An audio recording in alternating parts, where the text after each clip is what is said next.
What's up, Bronco Nation? I'm Evan Sanford, and I am joined today by Chris Van Sickle, Chase Glorfield, and Carter Davis, and we are the Bronco Country Roundup. Ooh, I'm getting good at these intros, I have to say. That's pretty good. Well, viewers, The we Bronco have Country Roundup. The one and only. well, Hey, before we get started, Evan, I want to ask, how are you feeling when you saw Leonard Williams' thick six today for the Seahawks? Oh, I actually jumped off the couch. I was so stoked. I love a fat guy touchdown. He was scooting down that field. He was moving. Well, I don't want to call out any Jets players for lack of effort, but how do you not catch up with a big boy over 60 yards? 300-pounder. That was awesome, and I just love to watch Aaron Rodgers lose. So I had a lovely Sunday. But there was a lot of people around college football who had a bad Sunday because today was kind of a Black Sunday, if you will.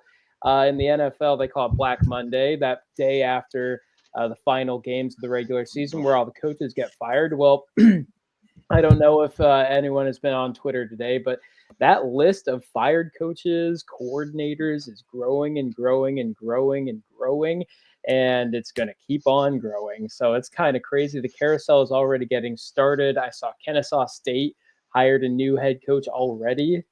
That carousel is getting going. So buckle up, Bronco Nation. Our old friend Marcel Yates is looking for a job. Yeah, I tweeted about him, and people are not happy that I did that. It would be a heck of a hire. Just don't know how many bridges he's burnt in Boise. A lot of baggage. Who knows? Yeah. Isn't he the guy who racked up a ton of debt, from something to do with cars? Listen, who doesn't have almost $1 million in car debt? All right, don't judge a man on of his good credit score. Okay. Who cares if you didn't pay it? All right. All right. Well, if he anyways, the secondary, I want him back. Moving on. We'll take it.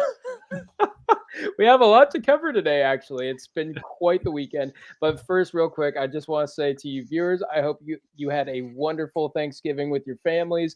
We all sure did. It was a really fun time in my household. And if my sister just happens to be listening, then I just want a quick shout out to my sister who hosted. It was an amazing party. We had a great time. But moving on, because we have quite a bit to cover today. It is the college football playoff eve, if you will. The conference title games are going to help shape all the buys and the seeding and all that good stuff. So we thought it'd be fun to take a look at the real consequential games, conference title games this coming weekend, and see if we can make a prediction and see how many we get right or wrong. We have some recruiting news, actually a lot of recruiting news to talk about. There is bad news and there's some hopeful news. So we'll go to Chase and Chris for that. But then, of course, as we always do, we're going to recap the Oregon State game. And then maybe we'll discuss the UNLV game. I don't know if there's going to be time, but we might talk about it. All right, Chase. We'll go to you. What is this recruiting news? Yeah, so we are on the eve of the early signing period. Wednesday, December 4th is when it kicks off. And just in the last, 24 hours or so, Boise State had three players decommit. The top-rated recruit was running back Brendan Haygood from Texas. He decommitted. He was on a visit to Missouri over the weekend. Lucian Holland, the edge from California, he decommitted after a UCLA trip. And then Hezekiah Molender, the quarterback out of Georgia, decommitted from Boise State and pledged to Georgia, who came in late with an offer there for him. And something I do want to point out is like welcome to big boy football, right? I mean, if you look at recruiting around the country for these bigger schools and these bigger conferences, you have guys flipping left and right from this school to this school. And when Boise State, I'd rather them swing high and miss every now and then than try and settle for some of the lower guys because they feel like they're not going to be able to get them, right? This is what happens. You go for the bigger fish. Sometimes you miss them. This is still a very good recruiting class. Still a great class, and this just leaves us to believe there's going to be even more surprises on signing day on Wednesday, I think. So, and so we'll go to Chris with perhaps a little bit of hope, hope for the future. Well, why should Bronco Nation be hopeful? Yeah. Losing Brendan Haygood is a bummer. He's a heck of a running back, and I wish him nothing but the best. I'm guessing he'll end up in Missouri, but who knows? But I am excited about another young man that we've offered, Greg Ard, out of McKinney, Texas. He's unranked right now for 247 Sports. Hopefully, we can get that done. But I suggest you go watch his highlights. He has some impressive highlights. A little bit of the Genty patience in the hole that I love to see. Good top end speed. He's 5'10", 190 pounds. So, I mean, that's great size for a running back. I am lucky enough to be sitting down with him tomorrow for an interview. Interview with me 2 days before signing period. I'm crossing my fingers that that's a good sign for Boise State. So, Greg Ard on McKinney, Texas. Keep an eye out for him. Go look at his highlights. It's pretty impressive. And keep in mind, Bronco Nation, with the decommit of Lucian Holland, we already flipped that commit from San Diego State who plays the exact same position. Jaden Williams, yeah. This might have been the staff being proactive, or who knows. But again, this is still a very good recruiting class and poised to expand a little bit more. So keep an eye on things. It should be a very, very interesting Wednesday. Yeah, now to do Simon with the quarterback position, right? Like, feel like you have a potential running back replacement with Greg Ard, potential edge replacement with Jaden Williams coming in, but quarterback, I don't know. They go portal. Do they get an arm in for camp from high school this next? I don't know. That'll be an interesting one to watch. Now, we talked about this before filming, but my personal preference would be to go after a graduate transfer, someone with a little bit of experience, because right now you're like the man with the most experience in that QB room is Maddox Madsen. And that's just one full year and some change of starting. So still not the most experienced starter in the world. And well, this year's a redshirt sophomore. He'll be going into his redshirt junior year. I think they bring in a veteran backup. I personally am very interested in that Auburn kid who hit the transfer portal today. I have no idea whether or not that would be a thing or not. Just something that I saw and I was like, ooh, that might be a good fit. Who knows? They've obviously put their eggs in the Jackson Presley basket from the 26 class. That's the guy that. Yeah.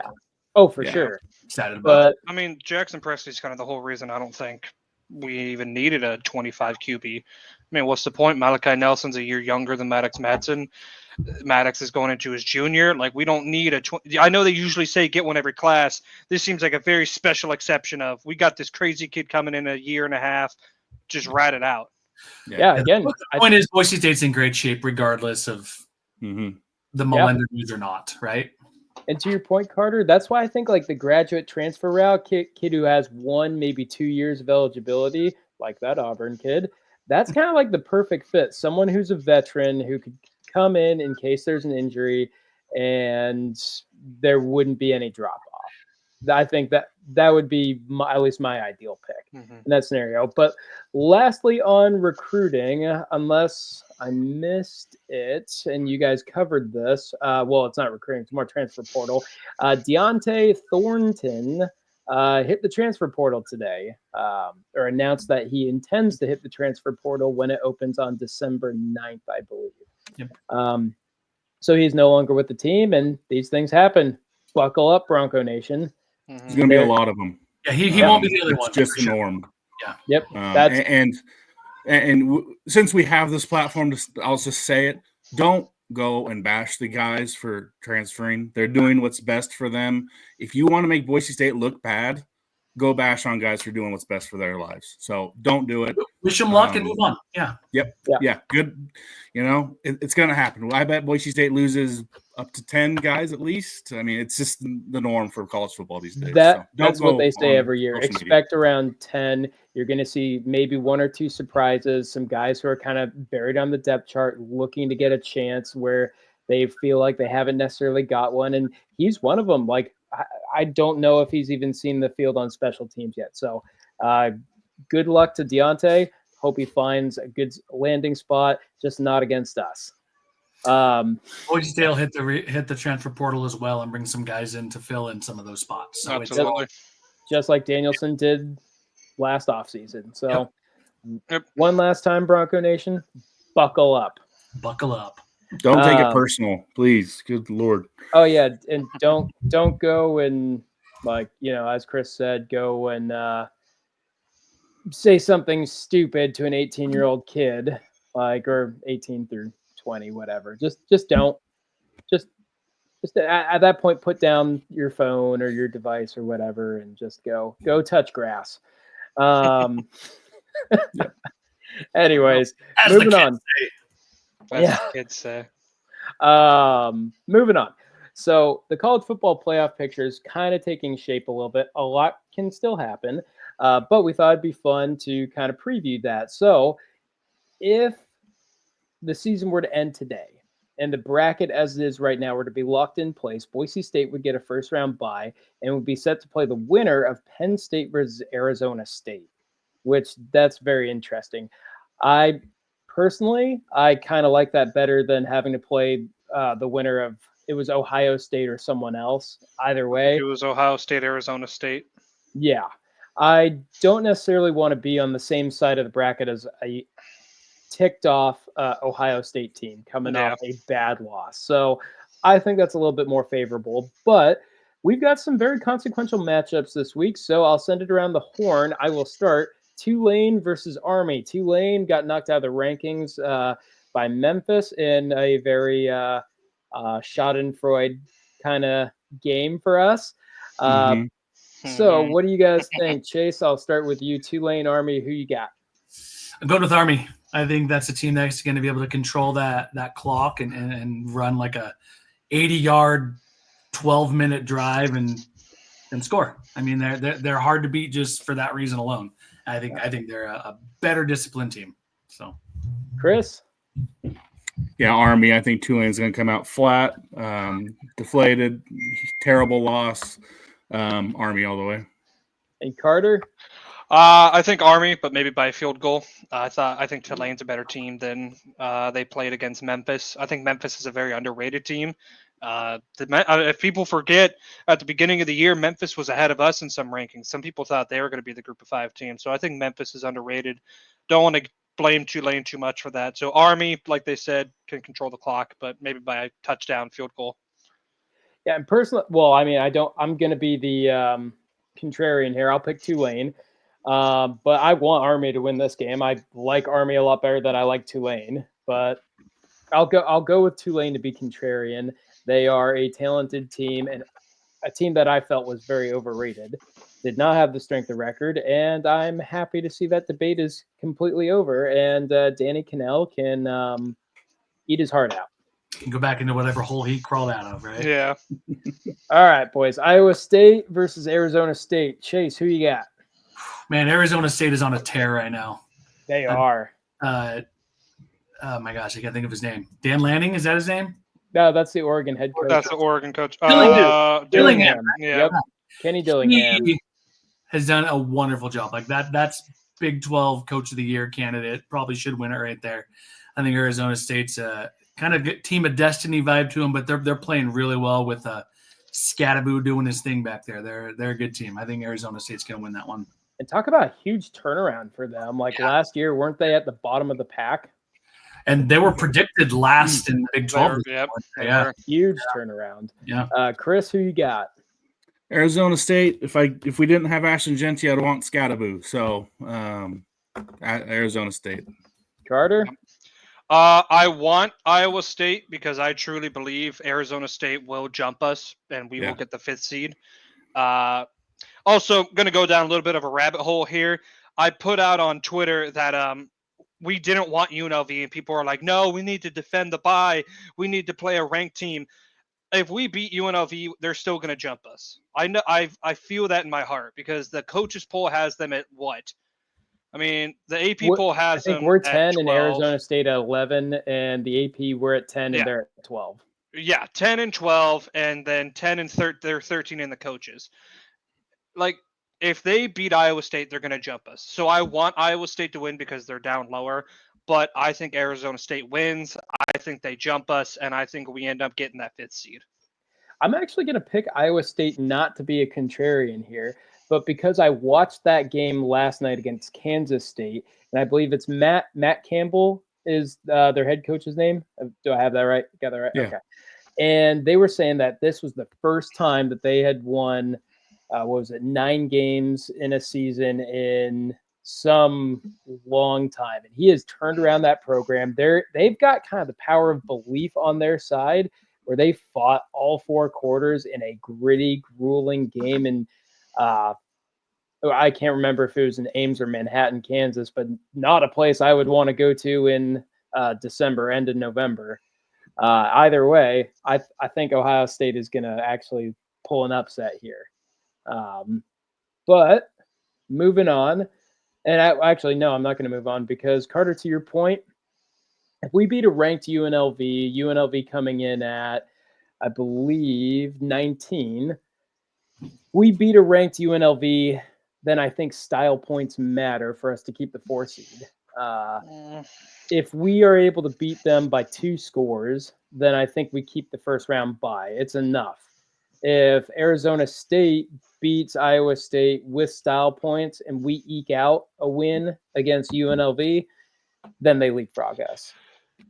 I mean, I don't know. I just don't want to put faith in the committee. It seems like a lot of people are putting faith in the committee for some reason, even though these people have given us no reason to do so. And like just going off basic sort of addition, Arizona State jumped up 2 spots to 12 with their win over Arizona in the AP. They jumped up 2 in the coaches, and they weren't ranked. Like if you're beating a top 15 Iowa State team as Arizona State on the streak that you are, I really don't think the committee is going to care. I think they're going to give it enough. Boise State might move up 1 spot. We are not able to get out of that 10-11 area. I would be shocked if we're above 10 in the CFP tomorrow. And I just don't have faith in the committee. I could easily see them putting more stock in an Arizona team winning a Power 4 conference. Like, I just don't see it. You make a compelling case. Yeah, it'll be interesting to see like what verbal gymnastics they use to justify whatever they end up doing. I still think style points are going to matter. Like, obviously, if we lose, then it's all over. But if we beat UNLV and we get the style points, and it's not just convincing, it is a beatdown, then I think we keep it. A 1 loss, and the Arizona State is, I believe, a 2-loss team. It's got to count for something. Where were they? Where was Arizona State 3 weeks ago? And look how far they've climbed already. Like, oh god, my wife just threw papers at me. But like legit, 3 weeks ago. Let me see if I can put it back real quick. I don't mean to steal. Okay, so it's week 15. Let's go week 12. 3 weeks ago, they weren't even ranked. They were not, Arizona State was in the receiving votes column 3 weeks ago, and now they're 2 spots behind us. So nothing really shows me, unless the committee all of a sudden goes against these rankings, nothing shows me that they're not going to jump us with a ranked win and a Power 4 conference championship. I just don't see how people can trust a committee of people whose best interest is to put Boise State at the 5 seed. I don't see how they could keep us above Arizona State. Well, you know what? I think the big takeaway from this debate for our viewers is to hope for the best, but expect the worst almost. Which Absolutely. good life advice right there. Yeah.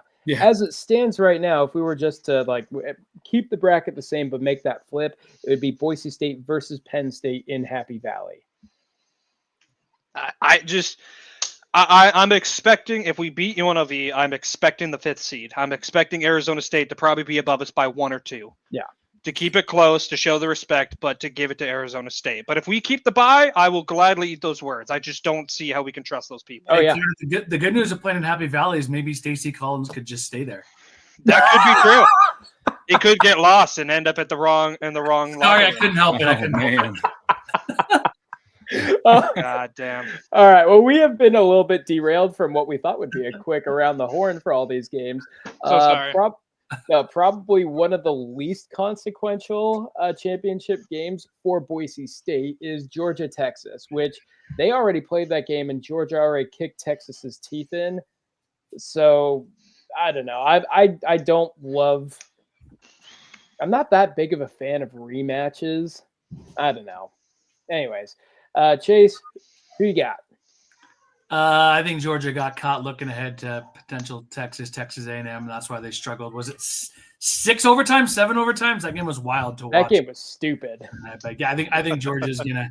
It'll be a little bit closer than the last time, but I think Georgia's got it. Can I just rant real quick because Georgia Tech has an option quarterback, a mobile quarterback who I don't think they got him out once to do something like out of the pocket, and they made him stand in the pocket on the 3-yard line to try and deliver a ball into a tight space. They didn't get him on a bootleg once. Made it easy on the defense for sure. It's like, are you kidding me? Like they deserve to lose just for that. And then Georgia wins on a simple run play and like, oh, what was it? Not an inside. I can't even remember what they did. I was disappointed. Anyway, sorry. Chase, you were saying?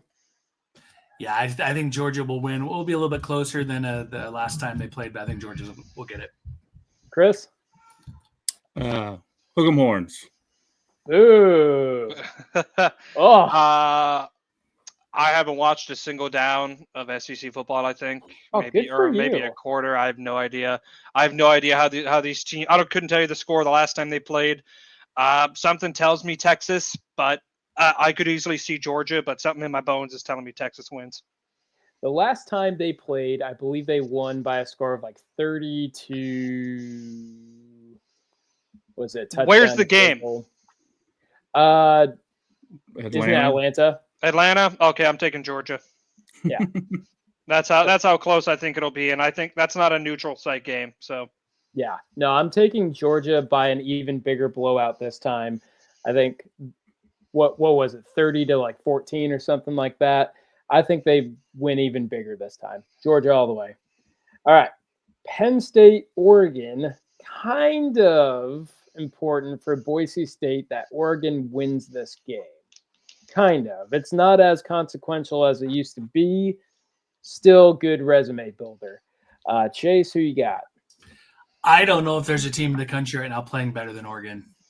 Yeah. Like, I hate to say it, but have we played again later in the season? I don't know. Would have been as close. But I think Oregon got that one by at least a couple of touchdowns. Yeah. Chris? Oregon pretty easily. Personally, I'm not all that impressed with Penn State. Yeah, no. I will say they're number 44. Penn State. I've watched a little Penn State football. Number 44 presents a bit of a matchup nightmare for us, which I don't love. But we can get into that if all these scenarios kind of break down. Carter? I feel Penn State is perpetually cursed being the most good team in the Big Ten. I mean, I feel like every single time they have a chance to do something, they don't. I don't know if it's James Franklin. I don't know if it's just Penn State in general, but they're going to get blown out by Oregon. They always have a chance to do something good to push their program above Ohio State, Michigan, and it doesn't happen. So they're not going to beat Oregon.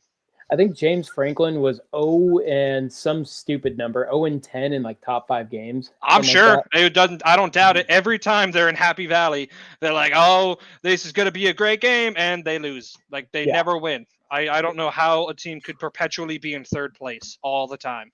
I don't know how you can have that many opportunities at it and not win one. But anyways, I'm picking Oregon. I watched a little bit of them absolutely humiliate Washington.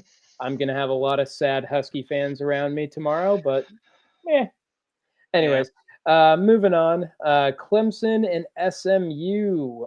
That's kind of an interesting one. SMU was picked to finish, I think, somewhere near the bottom of the ACC. They're not taking that revenue money. They paid a bunch of money. Just they bought their way into the ACC. And now with a chance to actually win it. So it's kind of crazy to me. But we've got Clemson at number 12, SMU at number 9. I think for the sake of – oh, wait, no. I think I've got that wrong, actually. Clemson, I wrote that down wrong because Arizona is number 12. We'll have to double check the ranking on Clemson, but Clemson lost to South Carolina on Saturday, so they will be probably 20s. Yeah, I imagine. I might have been looking at an old. Only reason they got in was because Miami lost, so they're not really deserving to be there. Yeah, they backed their way in. Yeah. Got it. So that's my mistake, boys. But Clemson as SMU, who you got, Chase? I'm gonna go with Clemson. Actually, I'm gonna kind of throw a different take out there. It's hard to say they didn't care about playing against South Carolina because that's an in-state rivalry game, but I think Clemson's got the pedigree and the experience to win that game. I think Clemson will get it in a squeaker, close one, by a field goal or so. Yeah. I like it, Chris. I'll take Clemson, and Arizona State loses, and we're the 3 seed. So. Ooh, okay. Ooh, spicy. Carter? I'll give it to SMU. I haven't watched a single. I can legit say I have not watched a single down of ACC football except for this weekend, Miami Syracuse. So I legit have no idea how good these teams are. I saw SMU barely beat Nevada at the beginning of the year, and all of a sudden they're in the championship game. So it means they're doing right. They're doing something right. So probably the Mustangs. Carter doesn't realize that football does happen in the east of the Mississippi. Yeah, I really don't. I really I watch ranked game. Honestly, I watch Boise State, and then I scroll ESPN and be like, "Oh, Eastern Michigan is winning by a field goal with 30 seconds left. Let's go watch that." But like, I don't go into like, "Oh, this is a huge SEC matchup." Like, no, get out of here. And you know what, guys, our viewers, this is finally a podcast that doesn't have an East Coast bias. So there you go. Merry Christmas. I'm actually gonna pick Clemson on this one, and not to be like contrarian or anything. Dabo Swinney in a big game. I don't know. There is like something to what Chase has said. They have the pedigree. Now I actually do have a question. Do we know where the ACC title game is played? Is that a neutral site or is SMU hosting? I think it's neutral. I want to say it's like in North Carolina or something. Yeah, I've got no idea. Is that like the? It's at the Panthers Stadium in North Carolina. Yeah. Okay. Hey. Literally right in the middle of the coast. That's pretty cool. All right. So moving on from that. Honestly, I thought we'd go through that pretty quick, but there's so many scenarios. How can we not talk for days and days about the CFP? But moving on, because we had a football game on Friday that was pretty fun. Not gonna lie, we played a nice, I feel like a rock solid game against Oregon State. It was. A lot of people were hoping for a blowout, and I feel like it could have been. We made a few mistakes, but we didn't. If this is the camper catch, I'm going to lose my mind. Okay, it's not. Thank God. I thought for some reason you had a look at him go. Nice. Oh my goodness. You mean this one? Is this when he drops it when it's in his hands? Oh no, that was right in front of me too. Okay, attaboy, Camper. Way to catch that one, Camper. I only put positive videos on. Oh God, I was in the south end zone, and he was so open, and the ball was so much in his hands. If he took another step, it was a fumble, and then it just fell out. And I was just like, whatever, buddy. Yeah. Well, I mean, I guess everyone gets one. He's still our best wide receiver. He is. It could have been a blowout. It wasn't, but it still was just a rock solid performance because Boise State didn't make a lot of mistakes, like in terms of turnovers or like boneheaded things. It was just an occasional lack of execution. Who knows? Maybe the sun got in Camper's eyes on that one. I don't know, but no. Yeah, he's facing away from the sun. He's facing away from the sun. Yeah, the sun was behind him as he was catching the ball. As soon as I said that, I was like, wait, he was going the other way. Yeah, it doesn't matter. It doesn't matter. It doesn't. Yeah, I was trying to come up with some excuses. No, if you watch the replay, and when I coached my kids, I always tell them, you have to watch the ball into the tuck. Yep. Mm-hmm. Take your eyes off, even when it's in your hands, you're going to drop it. You have to watch it into the tuck. I think that's exactly what he did. He was so open, he was ready to look towards the end zone. Yep. And he would have too, I think. Oh yeah. He had like 3-4 yards on the guy. He was in. He was in. So before we get into kind of our takes, good, bad, ugly, We decided once more on some unified game balls from this game instead of all of us just trying to pick someone. We have decided Ashton Genty gets the ultimate game ball, all-time game ball, platinum game ball, whatever you want to call it. He gets a Boise State game ball for all time. He is all-time game ball. He is Every game. He is officially on the Mount Rushmore with up there with Kellen Moore.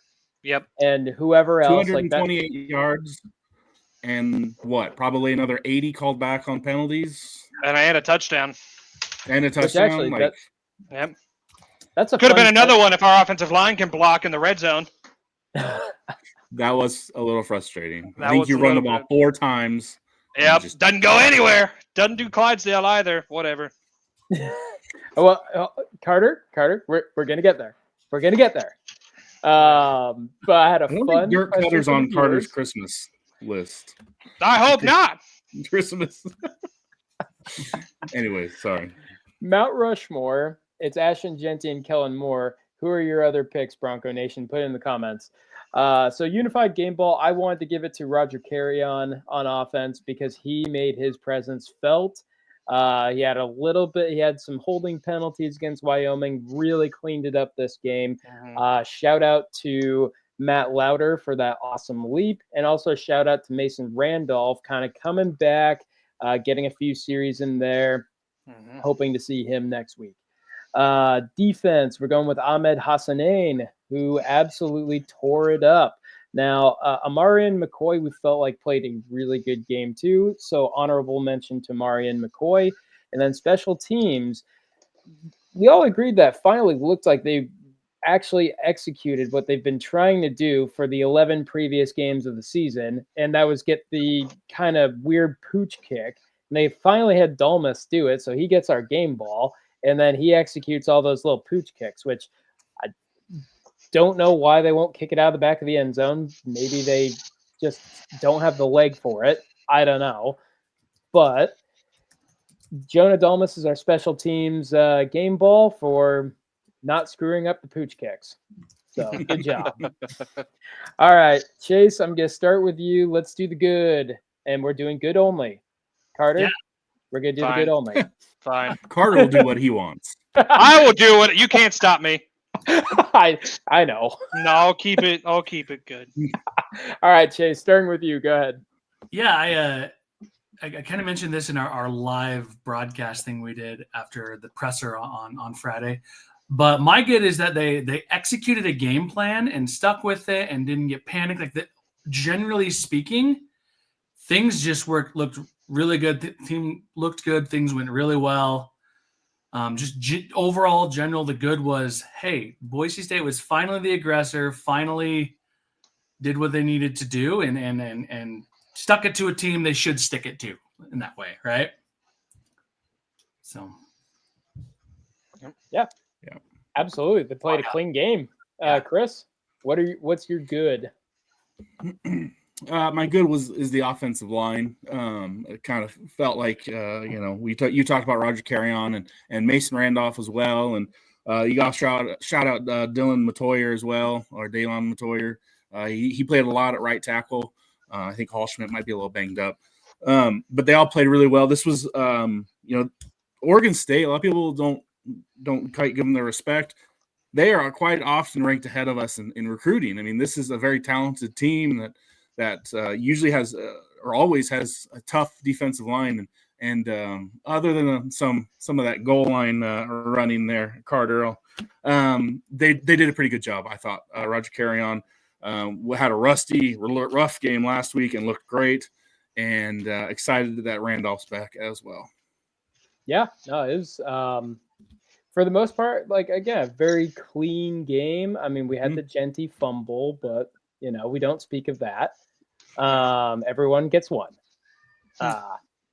Carter, go ahead.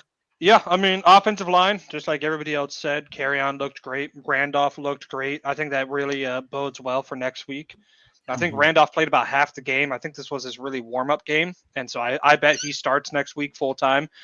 I mean, obviously, Ashton Genty. I thought Maddox Matson was a good game manager for this one. Really kept the ball safe, made some throws. It wasn't wasn't the best, wasn't like a San Diego State, but overall good throws to keep us in the game.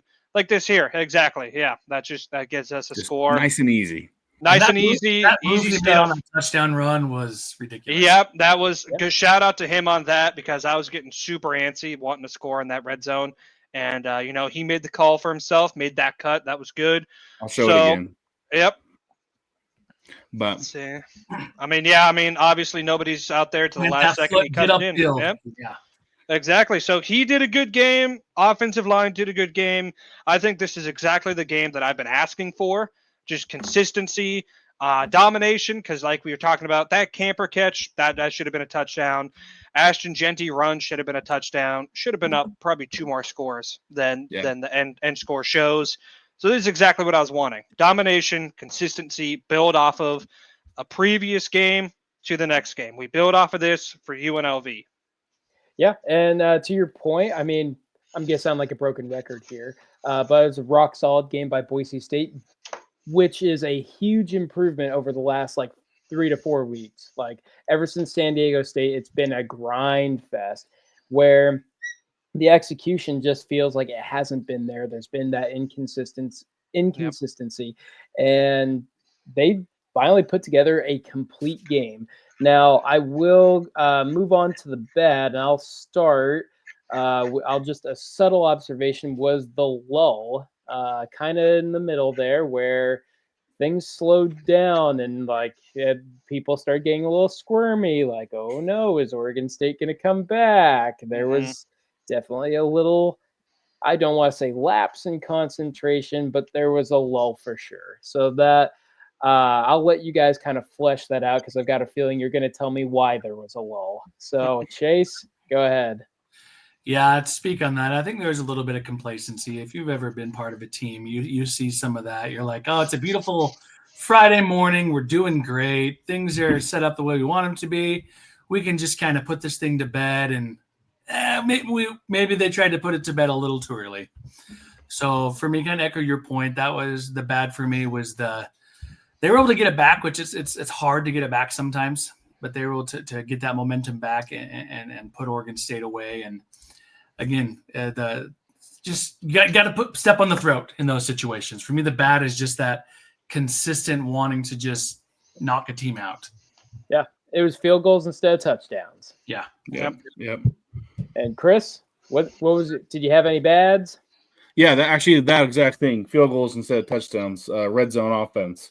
They've done really well all season, and it just kind of didn't work out well this last game. Just clean it up, run the ball. I wasn't a huge fan of that turnover on downs. 2 straight passes. Yeah. Run Ashton Genty.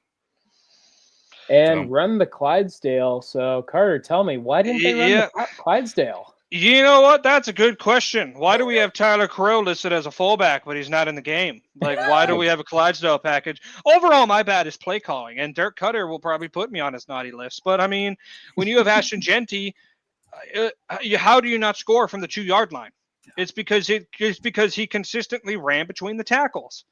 Like, Chris showed a play where they tossed it to him, and he went from the 20 to the 5. And I'm pretty sure that was when we couldn't get it in.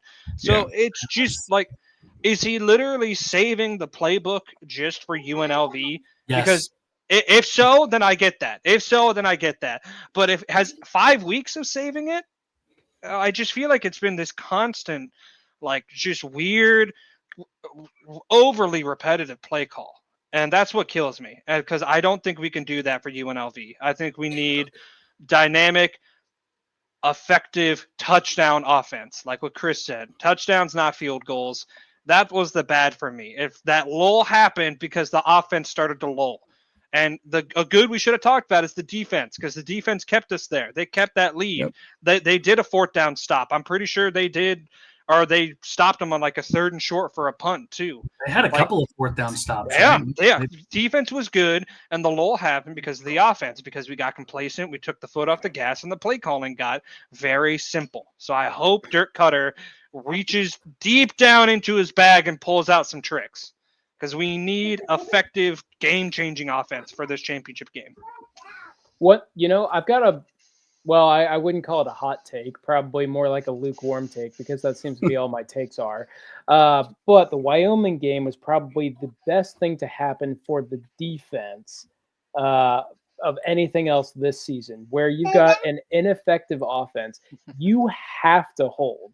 You're in an inhospitable environment in Laradice against, well, a team that is somewhat stoppable, which is nice, as it wasn't an Oregon thing, but a real question of mental toughness when you're already battered and bruised in a hostile environment that I think they learned a lot about themselves that game against Wyoming, and that really carried forward, and they played so much tighter against Oregon State. And I don't know, maybe that's the game where the defense finally turns around. Maybe it's not. Maybe it's nothing. But I think that was like the biggest turning point for this defense was Wyoming.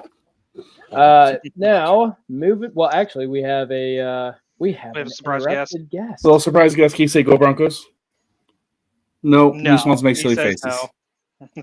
no. Anyways. All right, buddy. Well, before we move on to UNLV, are there any ugly takes from this game? Oh, Carter. Secondary.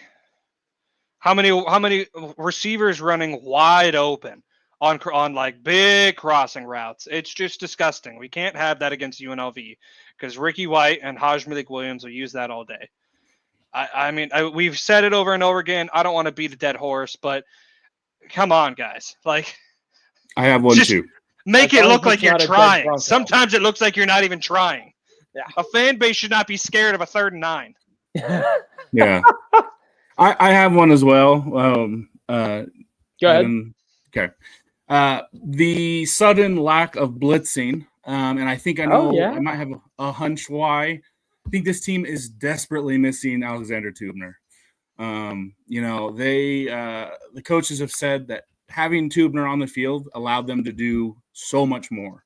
And I think we're seeing what impact he had other than, just making a tackle. I think lining guys up and expanding that playbook. I loved the blitzing all season. And then this last game, they did a little bit, but not very much. And I really think they are missing Alexander Tubner more than any of us will ever realize. I think so, yeah. That's actually a really good observation. I've noticed a trend where they're not like sending the house and leaving the corners like completely on islands. I thought that was more schematic, but I think you're on to something there because the loss of Tubner means they have to change their blitz packages, means they have to change things up quite a bit. So that's actually that's a really good observation. That's why you listen to the Bronco Country Roundup. I have an ugly. Oh, all right. I didn't think we'd get so many uglies, guys. This Heisman thing, man. Like I'm very angry about it. Yeah. The Deion Sanders hype machine is the only reason why Travis Hunter is where he is. Yeah. And BJ Rains from Bronco Nation News said, I think the Heisman race is over. And I think he's right. I think the hype train has gone fully toward Travis Hunter, unfortunately. But are the voters that stupid? Yeah. Yep, they are. Yep, I think so. Now, I will say one thing. The Heisman is announced after the conference championship games. Yeah. Right, everybody? So Colorado not playing in their conference championship is helpful for Genty. Yeah. But so if Genty goes out and has an all-timer, that might sway some voters. But I agree. I do think Travis Hunter is going to get it, which is ridiculous. Genty will get an invite. He'll be there for sure in New York. Yeah, he'll be second. Yeah, he'll be second, which is awesome. But it's just – I just don't see how you can have a season like he's had and he not win the Heisman. In our live stream, I called Deion Sanders like college football's Kim Kardashian, and I stand by it because the voters are just they're just consuming the trash TV, like nom nom nom nom nom. What a bunch of idiots. Yep. Anyways, that's how I feel. Moving on, let's talk about a little bit about UNLV, and then we will let our viewers get back to their daily lives. So UNLV, Boise State rematch. This time it's on the blue. This is the first time that Boise State and UNLV have met on the blue in a few years, I think, and not since Barry Odom has taken over the program. They're going to have to leave their nice, comfortable dome, play in I actually haven't looked at what the weather's supposed to be, but a presumably chilly Boise at night.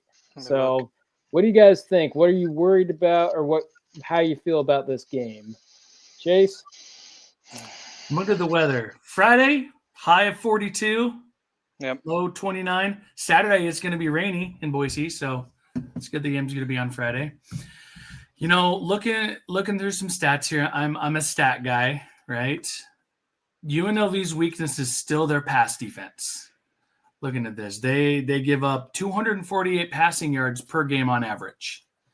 So that, you know, if Maddox Madsen can do his thing, that's where they're going to be most vulnerable. They give up just over 100 yards rushing. I definitely think Genty with carry on and our O-line kind of coming back together the way they're supposed to, that'll bode well. I definitely think he'll get over 100. And I'm just looking at their schedule here. They played at Kansas, which is a close game. At Utah State, they killed them. At Oregon State was a close game. UNLV has not played great on the road. 27-16 win at San Jose State. On the road, they've not played well. You can make an argument that all of their games are road games because they don't have any fans. Yeah, no, that's true. That's true. All right, Rebel girl, come at us. Come at us. So Block us, yet still yap about us. You know, they win the Fremont Cannon 38-14. I think Nevada gave them a tougher game in the second half than the first half. They lost 2 home games, Syracuse and Boise State, but this will be really, I think, their first true road test. You know, I guess Kansas, you can consider that. And I was curious, and this is according to Wikipedia, which it does have sources at the bottom, so take it for what it's worth. And teacher citing Wikipedia? Actually, Yeah. I tell people saying Wikipedia is a bad source or eating. I tell my students to use Wikipedia, but to use the resources they have at the bottom of the Wikipedia page. Yes. Yeah. So that's where the good stuff comes from. But in conference championship games that are rematches of regular season games, the team that won the first matchup is 36-24 in the rematch in the championship game, which is like a 56% average. Mm-hmm. So, I mean, in a vacuum, this game, it stands on its own. It's its own thing, right? If you look at trends, if you look at the numbers, if you look at stats, and Boise State was favored by 6.5 opening line. I think it's down to 4.5 now. That was the biggest amount of any of the championship games. I think it bodes well for Boise State. Do I want to give a prediction now, or are we going to save that for a minute, a little bit later? You know, go ahead. Boise State's going to win by 10 points. Ooh, okay. At home.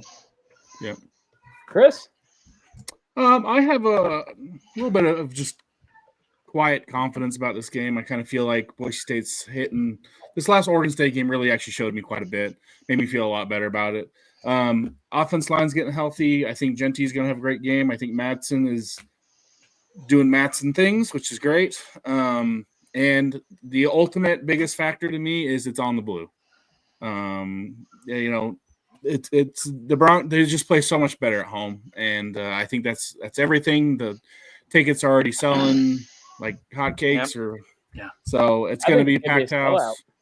I do think it will be. If you go to the link, all that's left is that little bleacher section by the north end zone. Everything else is sold out. Yeah. Good job, Bronco. Field trip worked. Yeah. Yep. Yeah. So no, I actually feel good about it. 10, 13 points sounds about right. Yeah, Chase. Yeah. Okay. Carter? You know, I think this is a game where you could look. I could do my typical thing of like, oh, they are ranked this, we're ranked this, that whole thing. I don't think that matters in a rematch. I really think it comes down to, you know, it's not the X's and O's, it's the Joes versus the Joes. It's our players versus theirs. And I think we're ultimately going to be 10-13 win, or 10-point, 13-point win, maybe 7. But ultimately, like Chris said, it's on the blue. We're very close to a sellout. It will be a sellout. Kind of depends on how the student section comes out, which, you know, who knows what's going to happen there. But winter break is looming. Yeah, but we got Carry On back, who looked good. We got Mason Randolph back, who's looking good. Genty had some bigger holes this week than he did the last few weeks. Ultimately, it is Maddox Madsen is the reason we win or lose this game. because they could stack the box like they did, and Maddox Madsen had a good enough game to help us win last time. But if they can slow him down, we lose. Ultimately, it's on Mad Dog to, finally have that game of being like, I am QB1. This is my spot. This is why I earn it. Because this entire season, he hasn't had that. He's had good moments. He's had bad moments. Good games, bad games. He needs a defining game of, if you look back to the 2024-2025 season, this is the moment Maddox Madsen made that QB1 spot his spot. And ultimately, it's this game. Kind of like a Heisman moment thing of like, this drive is a Heisman. This is Maddox Madsen's moment. And so ultimately, it'll be on him. And I think he steps up to the plate. I think Dirk has a good enough game plan for him. I think Genty's going to look good. Offensive line's going to look good. Defense, we'll figure it out. Got to do what you got to do. Yep. I really love that kind of speech you just gave, and I agree with it to an extent. I don't think Maddox has to be that good for us to win, because last time we played, they prepared for Ashton Genty. They loaded the box against Ashton Genty. They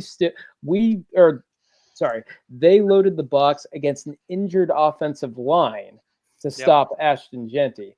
We got healthier. Our starters are back. They could still load the box to try and stop him. But the last time they tried to do that against an injured offensive line, he still got them for 100 and Chase, help me out. Let me look. Over 100 yards. And he was in the end zone a couple times. But you are right.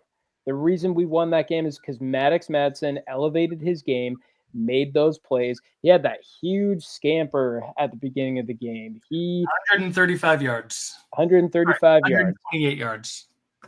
They are now going to have to protect against both.